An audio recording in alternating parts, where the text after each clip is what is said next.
ये घटना साल 2002 में घटी थी। मुझे ये समझ नहीं आता कि ये महज एक इत्तेफाक था या कोई एक भूतिया घटना। कहानी ऐसे शुरू होती है।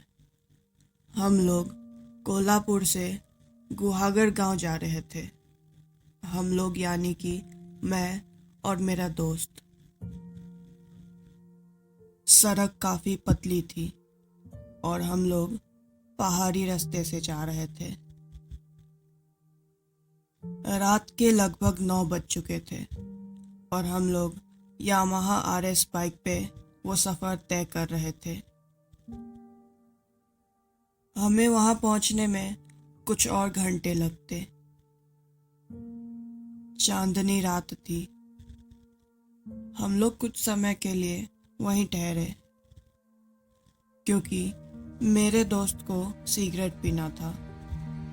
हालांकि मैं सिगरेट नहीं पीता हूँ, इसलिए जब तक मेरा दोस्त सिगरेट पी रहा था मैं इधर उधर उस जगह को देख रहा था।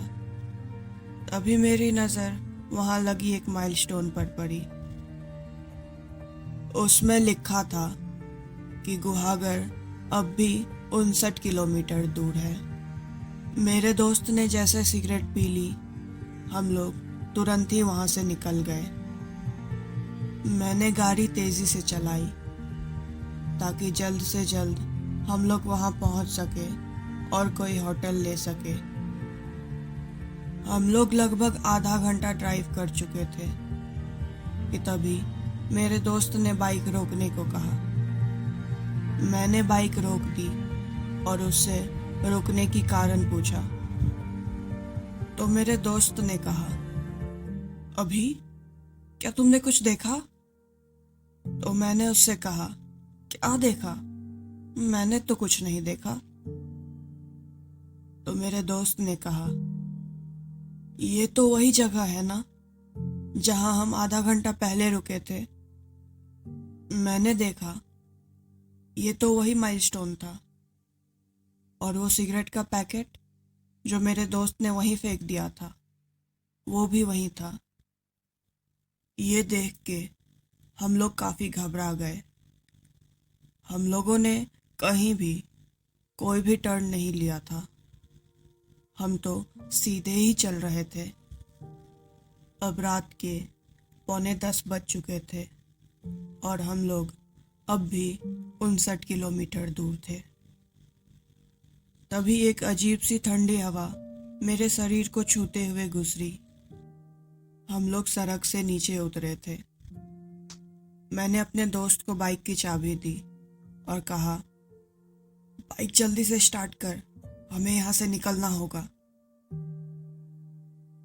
अब बाइक मेरा दोस्त ड्राइव कर रहा था, लेकिन अभी हमें वो खौफनाक मंजर देखना बाकी था। करीब 20-25 मिनट ड्राइव करने के बाद हम लोग फिर से वहीं पहुंच गए। हे भगवान, ये हो क्या रहा है हमारे साथ? अब हम लोग बहुत डर चुके थे। ना जाने आखिर हम लोग वहीं क्यों पहुंच रहे थे जहां से हम निकले थे। बिना किसी टर्न के लगातार सीधे चलने के बाद भी हम लोग वहीं कैसे पहुंच रहे थे? हम लोग बहुत घबरा गए थे। हमने भगवान से काफी प्रार्थना की और हमने मदद की भीख मांगी। उस वक्त हमने भगवान का नाम लेके फिर से बाइक स्टार्ट करी और किस्मत ने हमारा साथ दिया और भगवान की कृपा से हम दोनों सही सलामत पहुंच गए। अगली सुबह मैंने वहाँ के स्थानीय लोगों से बात की और उनसे उस रास्ते के बारे में पूछा। उन लोगों ने बताया कि उसी जगह में काफ़ी लोगों ने ऐसा अनुभव किया है जहाँ हमने किया था। मुझे ये नहीं पता वो आखिर क्या था, लेकिन काफ़ी भयानक था। लौटने वक्त मैंने ये ध्यान में रखा कि क्या वो माइलस्टोन किसी की शरारत थी, लेकिन मैंने पूरे रास्ते में एक ही वैसा माइलस्टोन देखा। अगली कहानी मुझे मेरी मम्मी ने सुनाया था, जिसमें उन्होंने अपने साथ हुई एक घटना बताई। मेरी मम्मी नेपाल से है और उन्होंने मुझे बताया, जब एक बार वो छोटी थी तो अपने पड़ोस के घर के पीछे वाले हिस्से में अपने दोस्तों के साथ फूल तोड़ने गई थी। वो जगह घर के पीछे वाले हिस्से में था, जो घर से थोड़ा दूर हुआ करता था और वहाँ कोई आता जाता कम ही था। मेरी मम्मी और उनकी सहेलियां फूल तोड़ने चले गई। जब वो फूल तोड़ रही थी, तभी उन्होंने देखा उस घर की मालकिन भी वहीं उनसे कुछ दूर पे फूल तोड़ रही थी। मेरी मम्मी ने आवाज देकर पूछा भी, चाची, दोपहर में आप क्यों फूल तोड़ रही हैं? मगर वो चुपचाप रही और फूल तोड़ते जा रही थी। मेरी मम्मी ने ज्यादा ध्यान ना देते हुए अपने दोस्तों के साथ फूल तोड़ने लगी। कुछ वक्त बाद मम्मी ने फिर से उनसे बात करने की कोशिश की, लेकिन इस बार भी वो चुप रही।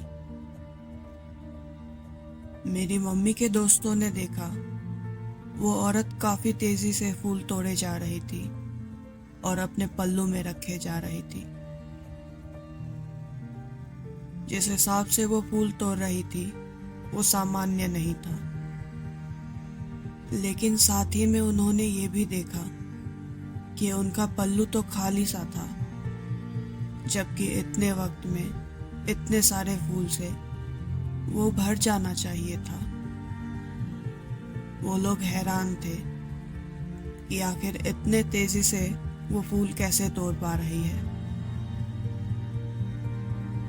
उन लोगों को ये सब अजीब लगा।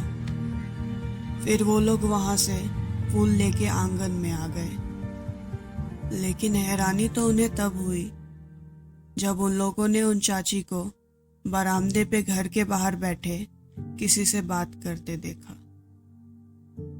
मेरी मम्मी भाग के उनके पास गई और उन्होंने पूछा, आप तो पीछे फुलवारी में फूल तोड़ रही थी ना, तो हमसे पहले यहाँ कैसे पहुंच गई?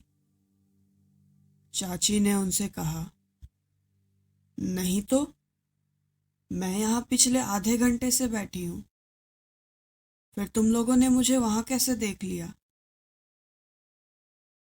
चाची ने उनसे पूछा, क्या तुम लोग पीछे की तरफ जंगल में फूल तोड़ने गई थी? मम्मी ने उन्हें सब बताया।